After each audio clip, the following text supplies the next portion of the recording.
What's up, finance virtuosos? Today we're talking about something called Parkinson's Law and how it can completely derail your budget if you're not careful. Now I know what you might be thinking: Parkinson's Law. Isn't that some kind of medical condition? Well, yes, it is, but it's also a principle that applies surprisingly well to how we manage our personal finances. This is the Finance Virtuoso channel, where we talk about all things finance. If you're new here, be sure to subscribe and hit the notification bell so you don't miss out on any future money tips and tricks. The basic idea behind Parkinson's Law is that work expands to fill the time available for its completion. So if you give yourself a week to do a project, that project will somehow fill up that entire week, even if it could have been done much quicker. We've all experienced that phenomenon before, right? Well, the same principle tends to apply to our spending habits too. Parkinson's Law in the world of personal finance basically states that our expenses will rise to meet our income levels. No matter how much we make, we tend to spend it all, or very close to it. I'm sure we can all relate to that on some level. You get a nice raise at work, but then your recurring expenses like rent, car payment, etc. all seem to increase over time to match your new higher income. Or you get an annual bonus and it just gets absorbed into your general spending instead of being saved or invested deliberately. It's like we have this innate drive to spend whatever money is available to us. And that, my friends, is Parkinson's Law rearing its ugly head in our financial lives. It makes it really hard to get ahead because our natural inclination is to increase our lifestyle costs as our income rises instead of banking that extra money for the future. So how can we overcome this counterproductive tendency? How can we ensure our expenses don't balloon up to consume all our earnings? Here are a few key strategies. First up, we need to set clear budgeting limits and automate as much as possible. When we rely purely on willpower and self-control to stick to a budget, it's an uphill battle against our human nature. We're much better off putting some banking rules and automation in place to remove the moment-to-moment decisions from the equation.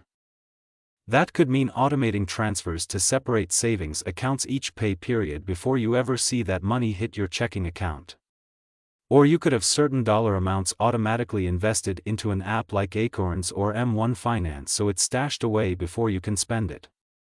The general idea is to put a system in place that makes the smart financial choice the path of least resistance. When good behavior is the default, it's a lot easier to stick with it. Secondly, we need to get creative in how we frame and think about our long-term financial goals.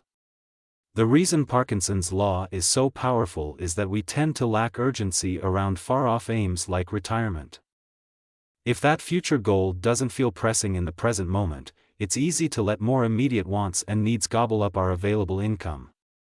But you can fight this lack of urgency by reframing your distant goals in different terms besides just the time horizon. For example, instead of thinking about retirement as 30 years away, think of it in terms of probability of success. If you don't start saving diligently now, what are the real chances you'll be able to actually retire at all without struggling financially? That mindset shift can light a much-needed fire under your butt. You could also reframe it in terms of the degree of effort required. If you wait until later in life to get serious about retirement, you'll have to save dramatically more each month to catch up. Is a grueling 40% plus savings rate when you're in your 50s something you're willing to embrace instead of just getting an early start now? Basically, find a way to reframe that long-term goal to make it feel more urgent and motivating in the present moment. Once you associate it with very real stakes, it's easier to get serious about prioritizing it. The third big tactic in overcoming Parkinson's Law in your budget is to create a detailed plan from the outset with accountability structures in place. Don't just say, "I want to save more for retirement," and stop there. Actually map out a concrete game plan for how much you'll need to hit your target goal, and then reverse engineer a realistic timeline and month-to-month savings rate to get there. Maybe you and your spouse make it a monthly ritual to review your progress together over a glass of wine. Or maybe you ask a financially savvy friend to check in on your goal periodically and call you out if you're falling off track. Having a real, tangible plan with some accountability built in makes it harder to let Parkinson's law throw you off course.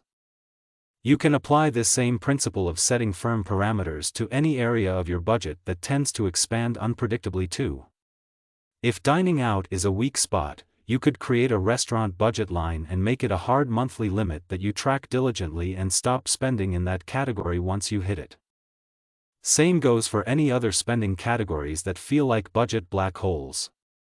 The overarching idea is to get very intentional about noticing where Parkinson's law might lead you astray and put guardrails in place before it happens. Don't just let your expenses free float to consume whatever money is available each month. Now let me put some real numbers behind why defeating Parkinson's law is so crucial for your long-term wealth. Let's look at a hypothetical couple we'll call Steve and Amanda. Between both their incomes, they make $100,000 per year. Historically, they've been saving about 10% of their income, or $10,000 per year. But then Steve gets a nice promotion at work that bumps their household income up to $120,000. Now if they let Parkinson's law take over fully, they'll likely increase their lifestyle spending to mostly consume that extra $20,000 per year of income, saving very little of it. However, if they use the strategies we just discussed to maintain their current lifestyle costs despite the raise, they could bank 100% of that $20,000 annual increase towards retirement and other savings goals. Over a 30-year time period until retirement, and assuming 7% annual investment returns, that's the difference between having $1.27 million or $2.16 million waiting for them at age 65. Do you see how overcoming Parkinson's law to capture all those little raises and extra income boosts over the years leads to exponentially higher wealth in retirement? It's the difference between having a multi-million-dollar net worth or just kind of getting by. Huge, huge impact. So there you have it, money friends. Parkinson's law is a very real budgeting obstacle, but one you can absolutely overcome with some planning, reframing, and systems in place. Don't let your expenses just freely inflate to swallow up any new money coming in. Put practices in place to control cost creep and make the most of your income increases over time. Your future self's multi-million-dollar net worth will thank you. Let me know if you have any other burning personal finance questions you'd like me to cover. Drop a comment below and I'll look to address it in an upcoming video. That's all I've got for now. Catch you next time.